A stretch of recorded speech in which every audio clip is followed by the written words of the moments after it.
Nu ką, atsimenat, kai sakiau, kad čerpės užsisakėm? Nu tai vis dėlto buvom neužsisakę, dar žvalgėmės, gal kur pigiau, gal kur geriau pasiūlys. Ir radom kur, taigi užsisakėm ir po savaitės jau atsivežėm į sklypą su fiskariuku. Ir dar užsilipau ant stogą, nors ir buvo baisu man, bet norėjau pažiūrėti, kaip tą stogą vyras padarė ir pažiūrėti, kaip iš aukštai atrodo. Taigi, va kiek padėklų daug. Ir dar vis krauna, turbūt užtruko kokį porą valandų, nu gal valandą, tiksliai neatsimenu, bet ilgokai.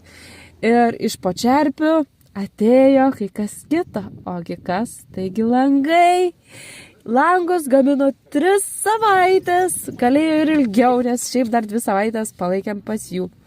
Sudėt padėjo vyro brolis ir va kaip atrodo visi mūsų langai, nu tokie gražus man jie. Langais esame labai patenkinti ir daugiau viską rodau. Instagrame tai pasiekit, padėkit.